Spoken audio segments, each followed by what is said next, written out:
pessoal, sabe? Não, ele chegou cortado, né? Eu levei, ele disse que ele era permitido, assim, fala que era eu não sei o que. Eu vai. Pode ser de verdade, não. Ele está falando na delegacia, um monte de coisa.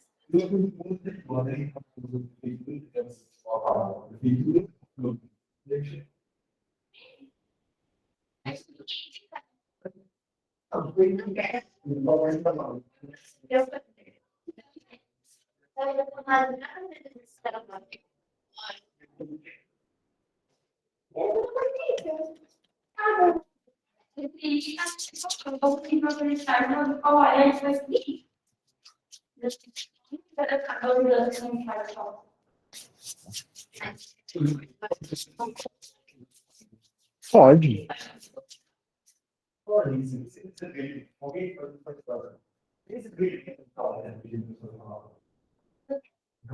Tem que fazer relatório.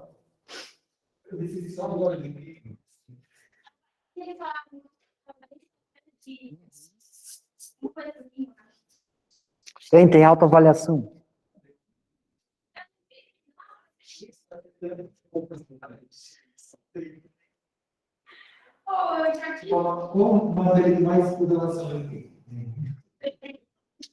Bueno, gente, vamos retomar aqui, que o tempo passa voando. Vocês estão aqui conversando, o pessoal está em casa.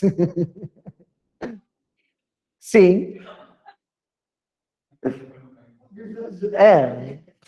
Vocês ouvem eles conversando?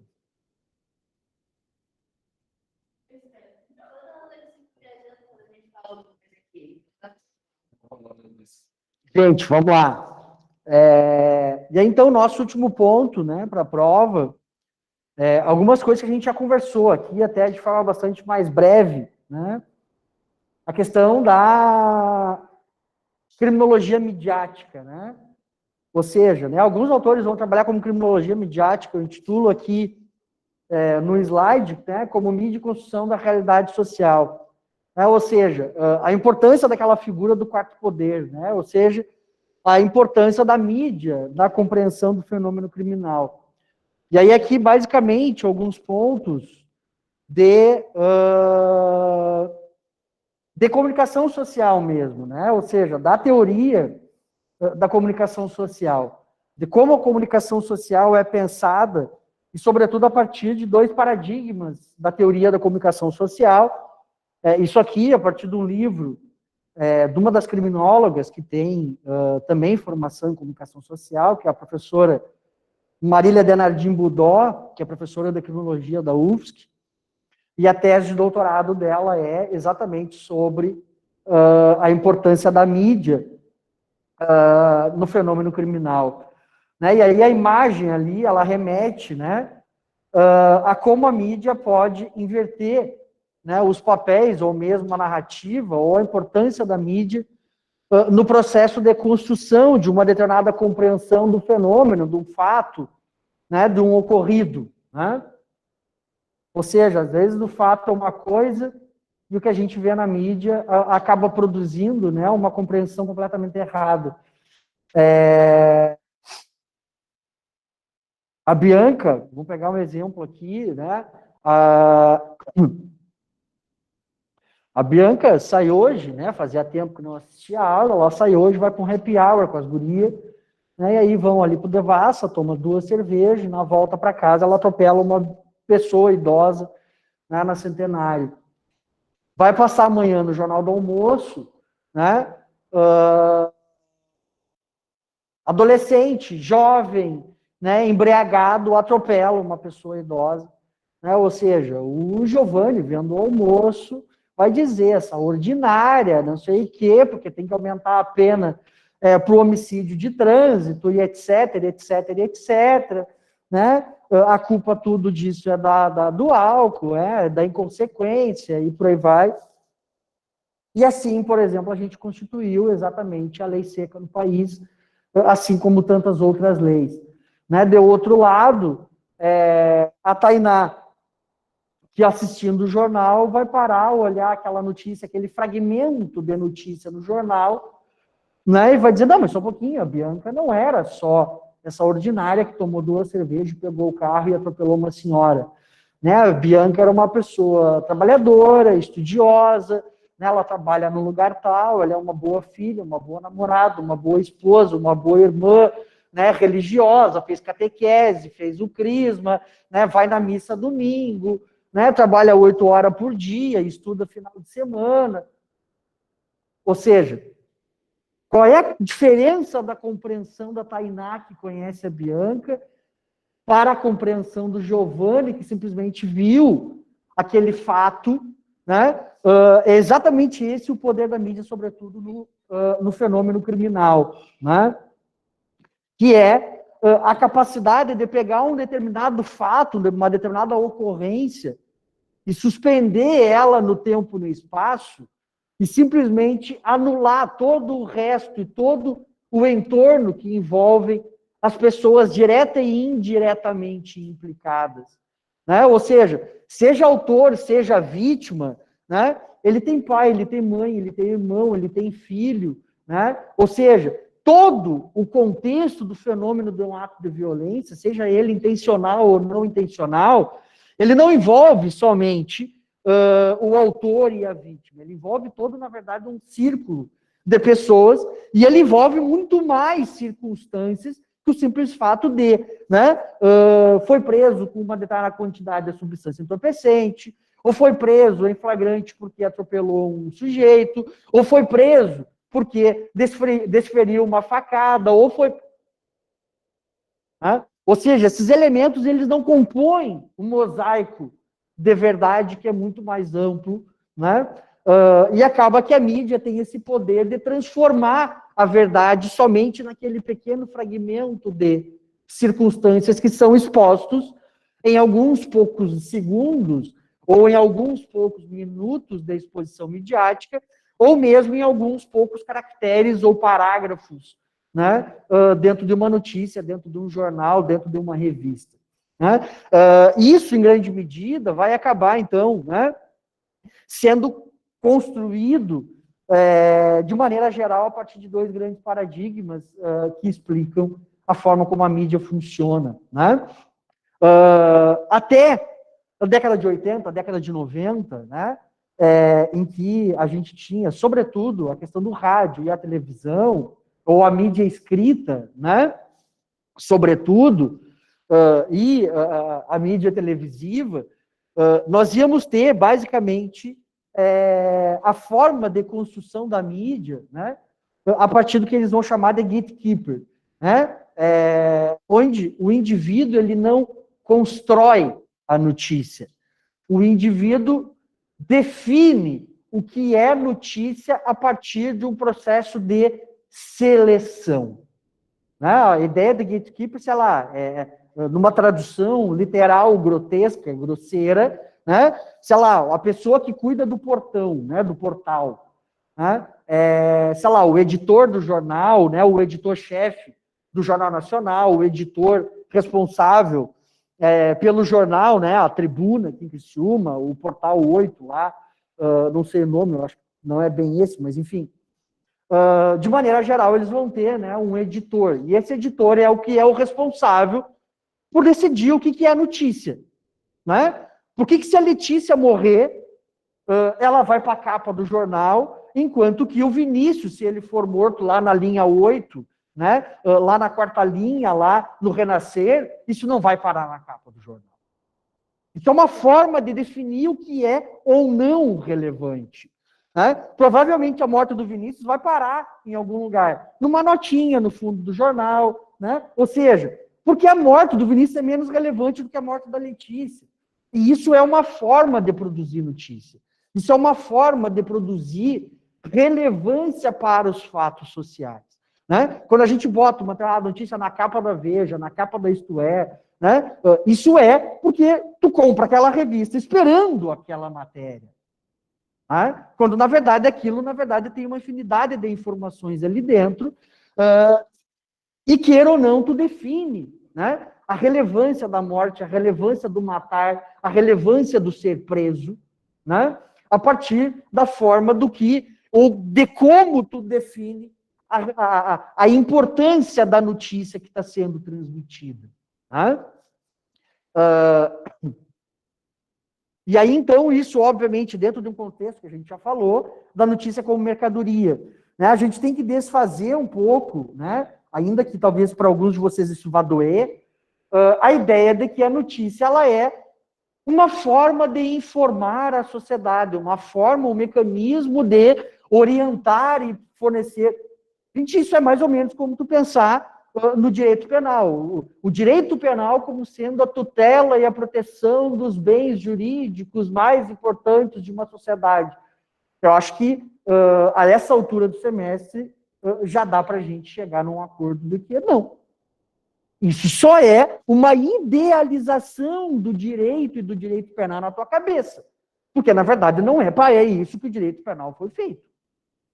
Né? Ou que a estrutura jurídica, de maneira geral, e não só penal, foi feita.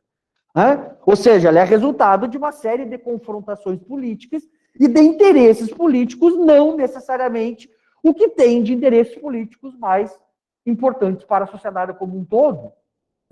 Então, é essa idealização da mídia que vai acabar aparecendo que a função da mídia é informar. A função da mídia é vender informação. Né?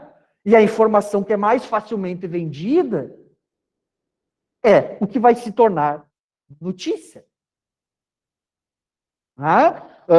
Isso é, em grande medida, o que vai acabar gerenciando, né, ou orientando a forma de produção de informação ou a forma de produção de mídia de massa, no que vai ficar conhecido como gatekeeper. Né?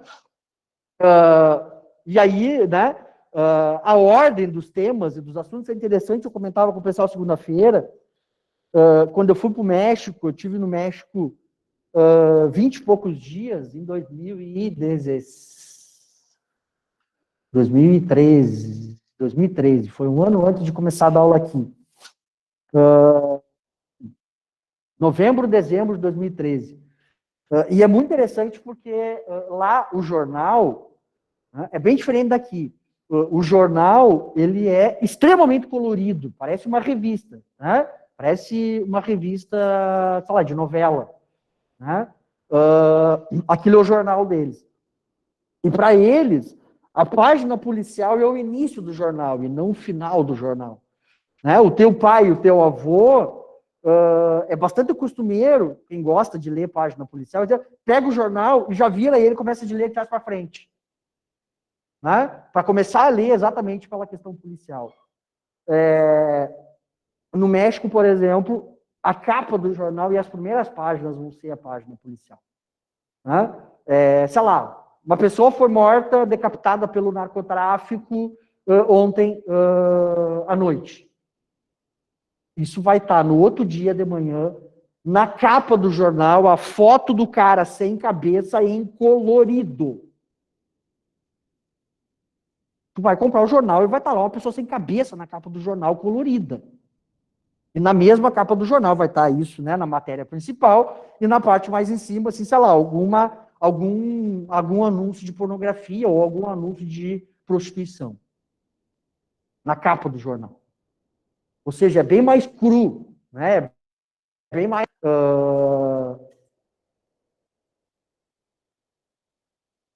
Não me vem outro termo. Né? Ou seja, a questão da violência, a questão da sexualidade é exposto, é vendido de forma significativamente mais crua que aqui. Né? Aqui tu até olha também a prostituição no jornal, mas vai vir uma notinha. Né? Uma notinha, sei lá, oferecendo serviço de acompanhante e tal. Não, lá vai ter foto. Né? Enfim. Então, basicamente, aqui a questão da criminologia midiática, né? A questão de definir o que é importante. Né? Para vocês que são uma geração mais nova, né? Para nós, que somos uma geração mais conectada, né? Nós nos informamos provavelmente vocês já não assistem mais televisão, só acompanham streaming. Já não ouvem mais rádio, só ouvem, né, os aplicativos de música, enfim. Mas, em grande medida, o teu pai, para tua mãe, ou para o teu avô, para ele é importante o que está passando no Jornal Nacional agora. Mais nada. Né? Para ele, na cidade, é importante o que está na capa do jornal e os principais fatos do jornal. Né? Isso é uma forma de produzir uma determinada compreensão acerca da realidade a qual tu está inserido. Né? Ou vocês acham que todas as pessoas que são mortas na cidade vão parar no jornal? Não, é óbvio que não. Né? Se tu é médico e tu é morto, tu vai para a capa do jornal. Né? Se tu é pobre da periferia, talvez tu vai para uma página, né, para uma notinha do obituário, convidando para o velório. Talvez. Né? Vocês sabem que o jornal tem um obituário. Sabe o que é o obituário? Né? Ou seja, então não são todas as mortes que vão parar no jornal, não são todos os crimes que vão parar no jornal. E isso é uma forma de selecionar o que é importante. E isso é uma forma de selecionar o que vale a notícia. Isso é uma forma de selecionar o que vai vender. Né? Aí isso vai se chamar de gatekeeper. E o outro ponto, que é a característica mais atual da produção da informação. E aí aqui talvez a gente pode mudar o vocabulário, né? Não é mais só produção de mídia, produção de notícia. É produção de conteúdo. A gente está falando num contexto em que fazer mídia no Brasil não é mais algo restrito a quem é profissional. Ou seja, vocês sabem, ou pelo menos deveriam saber, que a atividade de mídia ela foi desregulamentada. Tu não precisa mais ser comunicador social para ser repórter, né, para ser um profissional que produz mídia. Né?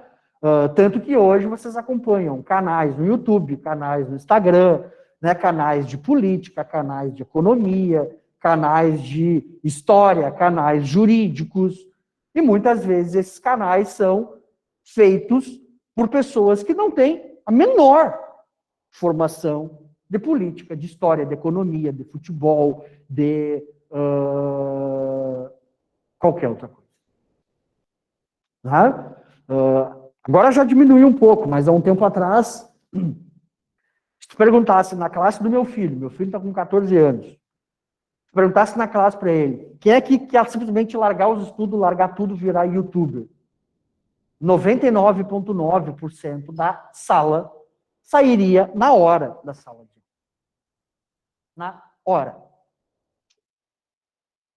Isso é a característica atual da produção de mídia, que é o newsmaking. Quem faz notícia. Né? Boa noite. Pode. Tá. Boa noite. Boa noite. Você é presente para mim, para eu voltar da aula? Não, é uma encomenda que eu Tá. peguei para entregar para o professor. Vou tirar da mão. Gente, vou rasgar um recadinho. Muito feliz de vê-los aqui, quem está presencialmente, né? A gente está tentando fazer o retorno gradual, seguro, rápido, para que nossa acadêmica volte para a universidade, vivencie a experiência acadêmica necessária. Outro recado importante é que hoje A gente não está escutando nada em casa. Ah, não é. Eu tô com o microfone. Posso só aproximar rapidinho? Tá, não muito. Hashtag sem Covid. Estão me ouvindo agora? Gente. Obrigado, professor. E agora sim. Então, só para concluir, só para a gente ser rápido aqui, não atrapalhar vocês. Hoje é o dia do estudante, né? Queria parabenizar estudante do curso de Direito. Queria parabenizar vocês. Famoso dia de pendura. Ai. Então, a gente quer parabenizar vocês que vivenciam dia a dia as dificuldades do estudante de direito, que nós somos o futuro, né, do nosso judiciário, do legislativo, somos nós. Não, a gente está em boas mãos. Se forem os acadêmicos da Unesc, a gente está em boas mãos. Então, a gente está aqui para parabenizar vocês e nos colocar à disposição de vocês. E também tem um recado importante, um lembrete, que no dia 10 vai ter a eleição da reitoria, no dia 10 de junho. A gente só tem uma chapa, que é a chapa 1, e a gente precisa dar legitimidade. Então, é importante que no dia 10 a gente participe, tire 5 minutinhos do nosso dia e vai lá e dá um votinho na chapa 1, para a gente consolidar o trabalho que vem sendo feito e poder lutar e depois cobrar junto à chapa 1. A gente vai lá, vai participar no dia, e nos próximos 4 anos a gente vai estar lá, lutando. E como DCE, eu me comprometo a isso, de estar com vocês fazendo essas lutas. Então, a gente precisa legitimar a chapa 1 no dia 10, e eu conto com vocês para isso. Né? Aqui está a Natana, nossa vice-presidente do CAD, se ela quiser dar uma palavrinha também. Sim, gostava muito. Boa noite, gente, tudo bem com vocês? Primeiramente, para quem não me conhece, eu sou a Natana, vice-presidente do Centro Acadêmico de Direito. É uma honra estar aqui em sala de aula com vocês e passando esse recado. Primeiramente, né, feliz dia do estudante de Direito. E eu gostaria...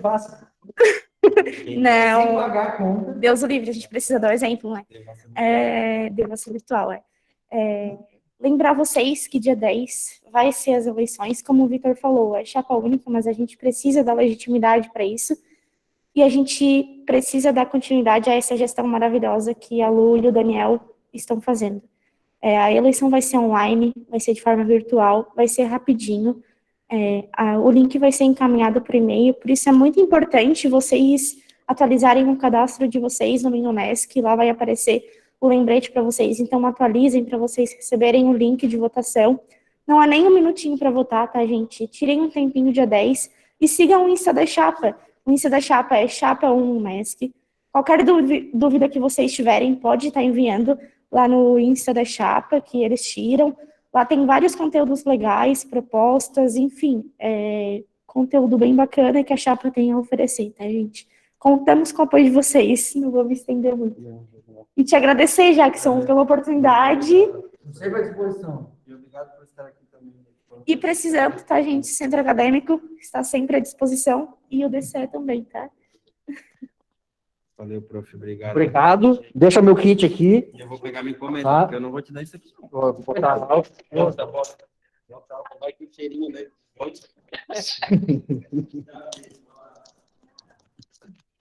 Gente,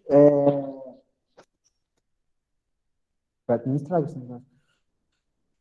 Bueno.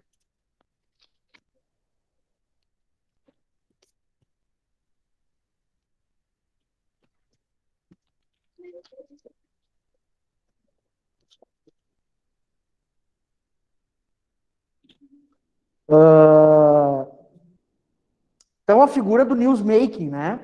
A figura do indivíduo que produz notícia, que produz informação. Né? Atualmente se fala tanto, por exemplo, de novo, né? Eu não falo somente da realidade do Brasil, né?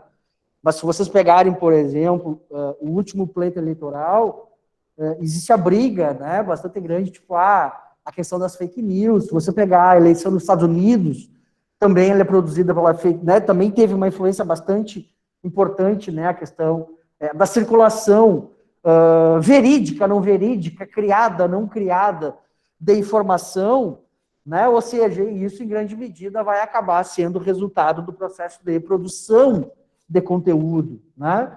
O vídeo no YouTube, né? O material de viralização em massa via WhatsApp, né? E etc.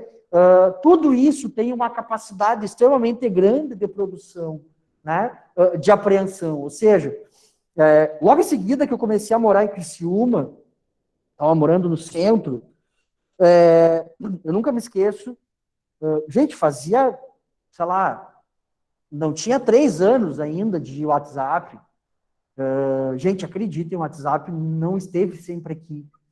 É uma coisa meio maluca da gente pensar, não, um pouquinho. Hoje em dia, o WhatsApp sai fora do ar, parece que o mundo para, assim, né?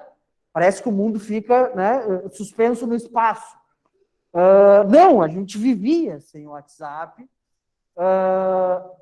E logo em seguida que eu me mudei para cá, eu morava ali na rua do antigo BESC, né, o antigo Banco de Santa Catarina, atrás do GESIM. E tem um senhor, um andarilho, acho que é morador de rua, etc., que perambula, pelo menos na época perambulava ali pela volta.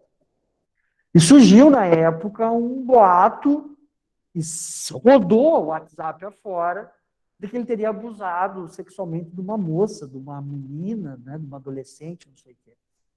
E o negócio circulou o WhatsApp afora, óbvio, o WhatsApp ainda não era nem perto do uso que tem hoje, né?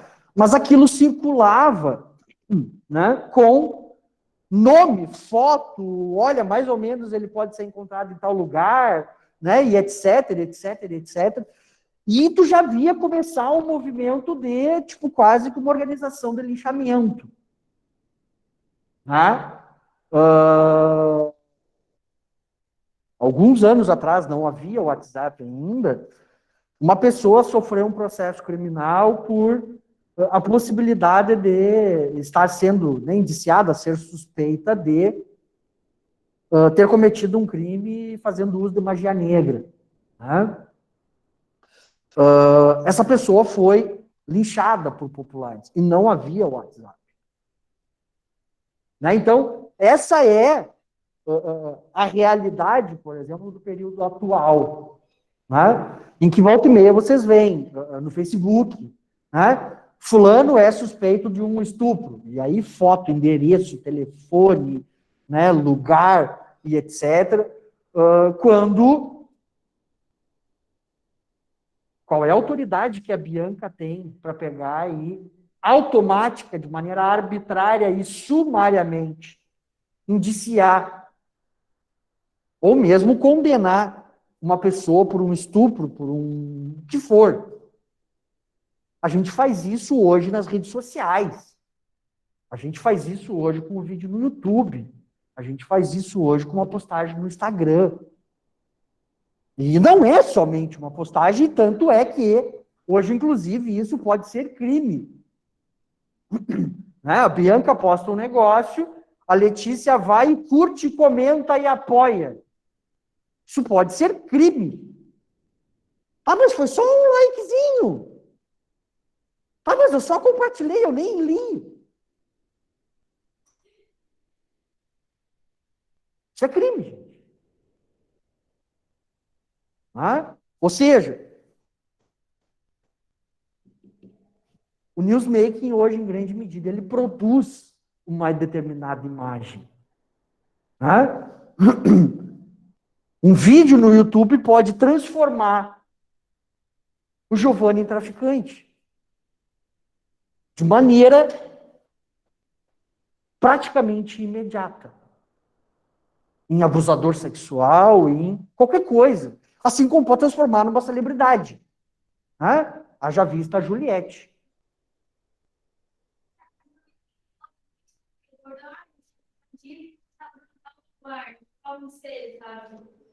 Por ser uma coisa mais grossa, sabe? Né? Uma foto que nem sabe. Mas aí entra uma coisa que eu acho que as redes sociais elas facilitam. Mas é coisa que já existia, né, que é o estereótipo. Né, o estereótipo do elemento suspeito. Né? O Vinícius, de camisa física, né, de manga física, com um boné abarrete e uma camiseta do Corinthians, óbvio que é do PCC. Ah, não é, porque tá um cara de CDF. Né? Nunca vi membro de PCC usar óculos de né? Mas aí é a questão do elemento suspeito. Né? A questão do determinado estereótipo de comportamento. Não é nem de comportamento, é de um determinado estereótipo de ser, de existência. Né? E isso tanto do lado de uma sociedade, vamos dizer assim, quanto do lado de quem já absolutamente introjetou. Lembra quando eu falava do processo de criminalização secundária? Não, não é criminalização secundária. É o processo de constituição de uma identidade criminal. Lembra quando eu falava disso? Eu fui atender um menino estava preso na delegacia de flagrante em plantão, ali no Michel, tá? A delegacia de plantão, que atende toda a região sul.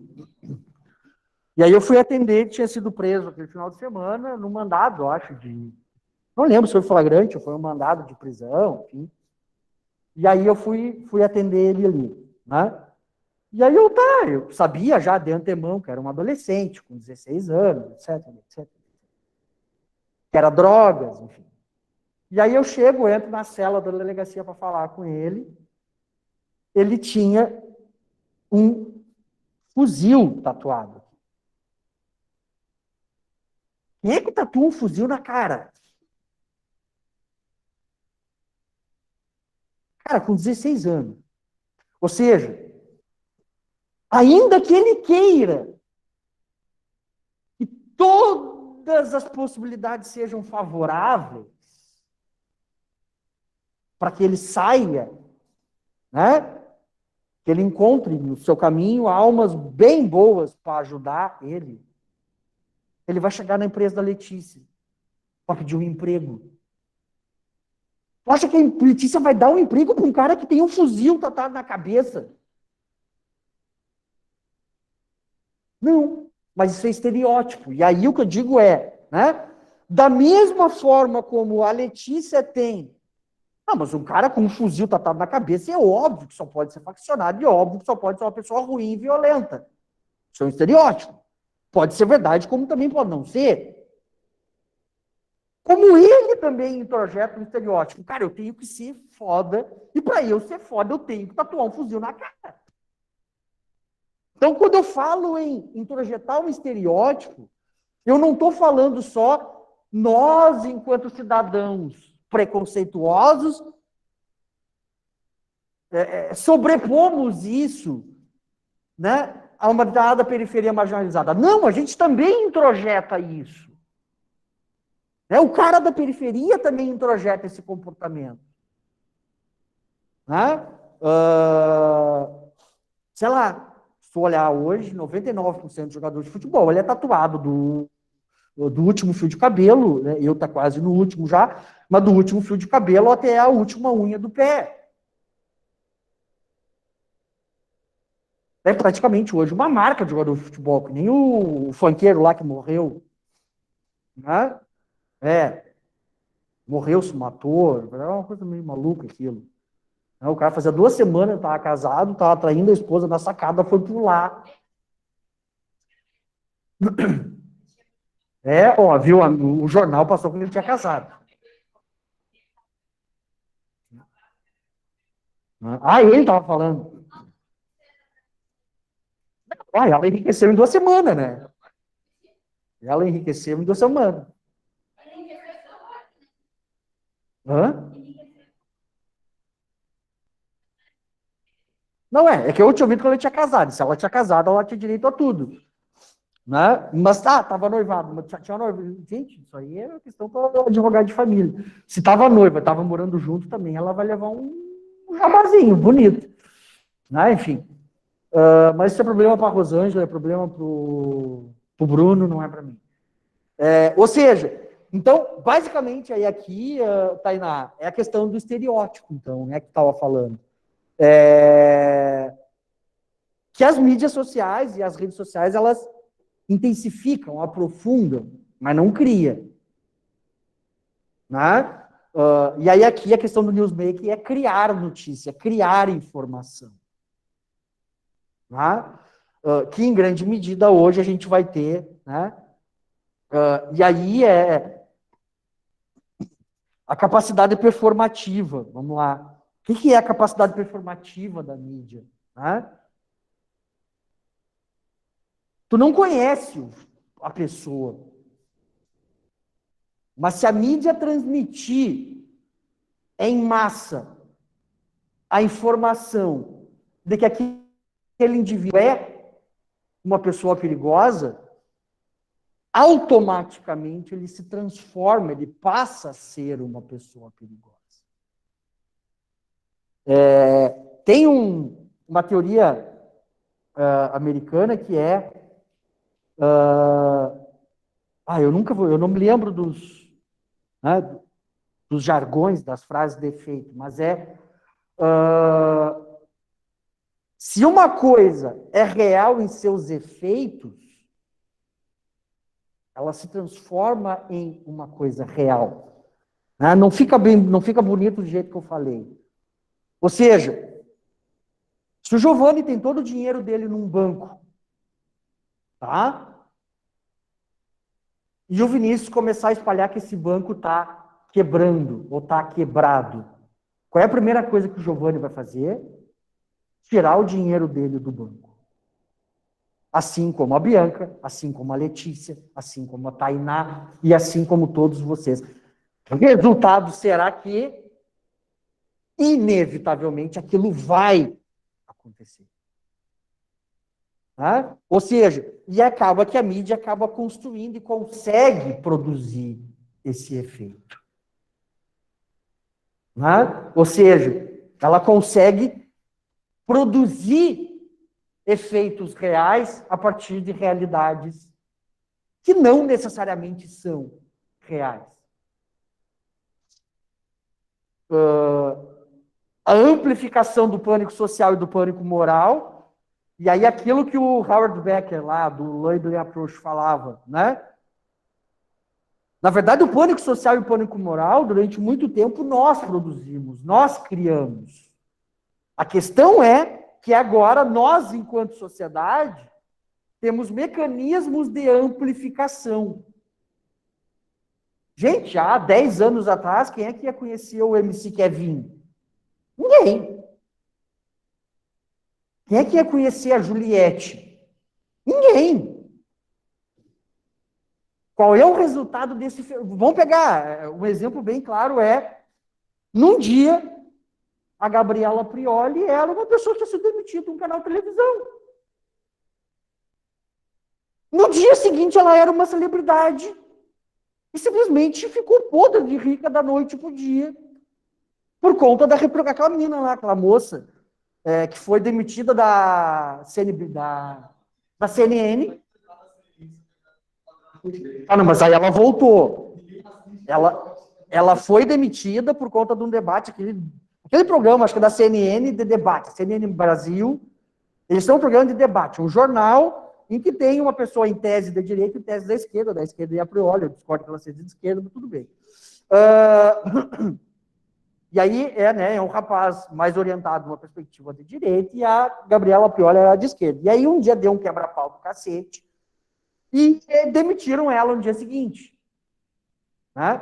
E aí a demissão dela gerou uma avalanche nas redes sociais de repúdio, Twitter, a CNN. E aí a CNN, acho que uma semana depois, voltou atrás. Voltou atrás e queria recontratar ela. Só que ela já nem queria mais, ela já estava ganhando mais dinheiro fora da CNN do que dentro. Né? Ou seja, isso nada mais é do que isso aqui. Ela foi construída enquanto celebridade intelectual. Assim como tu é construído como uma celebridade da música, assim como tu é construído como uma celebridade do crime. Né? É a capacidade de produzir pânico social e pânico moral, ou construir, né, verdadeiros heróis, salvadores e salvacionistas.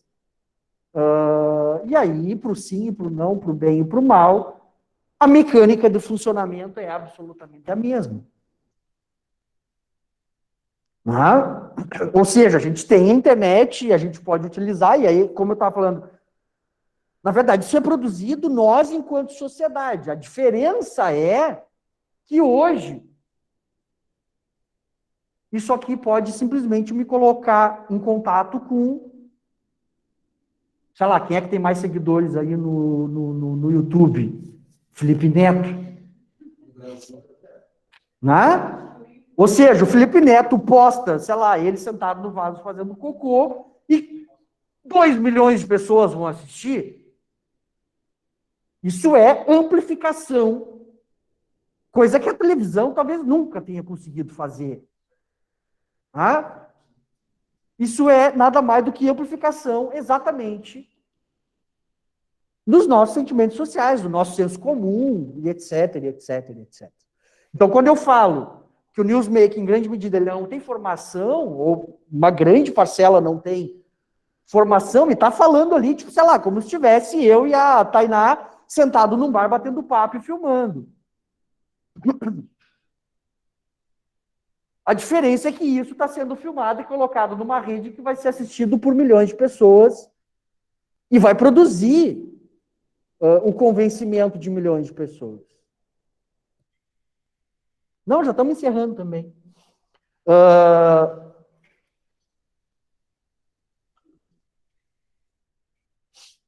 E aí, para finalizar, boa noite, obrigado. A indução, né, do aumento da repressão penal, a mídia tem um papel fundamental. Tchau, tchau.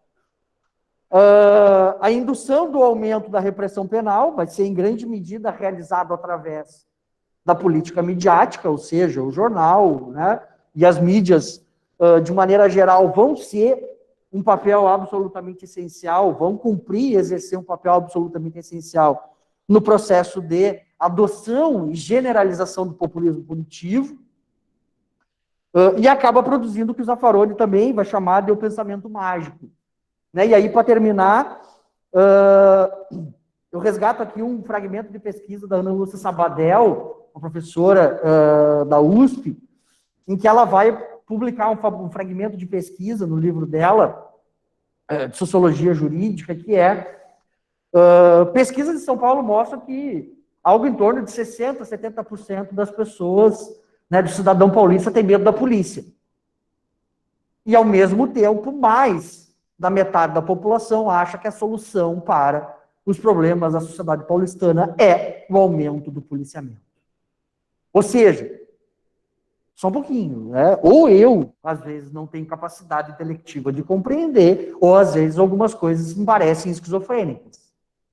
A maioria da população tem medo da polícia e a maioria da população acha que a solução é o aumento do policiamento.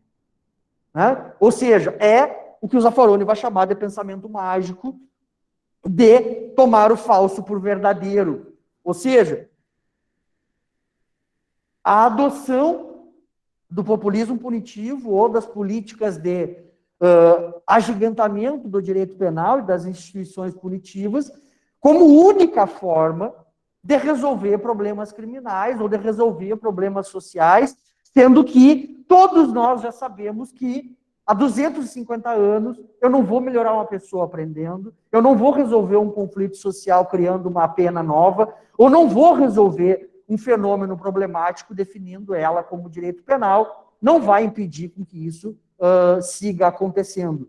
E ainda que a gente saiba que isso tudo nada funciona, a gente continua apertando no mesmo botão de start, que é o uso recursivo excessivo do direito penal, como sendo a prima ratio, se não a única ratio, que é, nos períodos, sobretudo nos últimos 40 anos, parece que a nossa falta de criatividade muito grande, em que a nossa única maneira de resolver as coisas é apertando no botão do direito penal como sendo a solução. Né? Isso o Zaffaroni vai chamar de o pensamento mágico. Né? Todo mundo sabe que o direito penal não funciona, todo mundo sabe que a prisão não serve para nada, mas a gente ainda acha que eles são o chamado mal necessário, de que a gente ainda tem que continuar realizando esse tipo de coisa. Então, enfim, isso acaba tendo uma função extremamente importante da mídia nesse processo, né? Enfim, a mídia retratando a prisão, a mídia retratando o direito penal, a mídia retratando o crime, a mídia retratando, obviamente, o que vende, o que dá ibope e o que dá dinheiro, né? Enfim, ou seja, a questão da mídia e o fenômeno da violência é um ponto absolutamente fundamental dentro da criminologia para a gente entender sob pena da gente ficar reproduzindo, né, a cantilena que a gente ouve no jornal X, no jornal Y, no canal de televisão, ou no canal do YouTube X, Y e Z, como se aquilo fossem verdades inabaláveis e supremas. E aí encerramos por aqui, foi todo mundo embora, ficou só eu e a Tainá, e vocês em casa, eu nem sei quantos tem ali ainda. Né? Dúvidas, pessoal?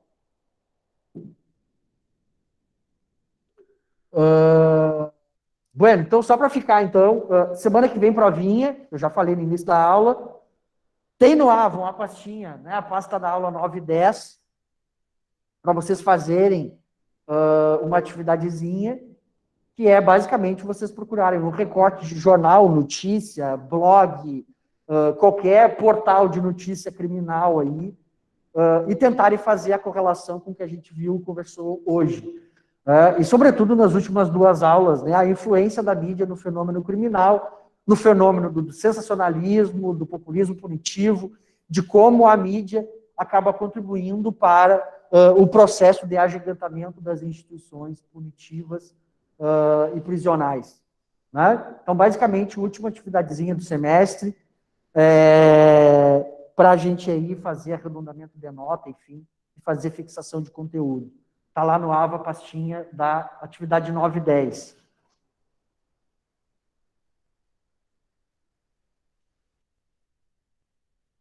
Gente, vou parar de gravar, pode ser que vocês falem.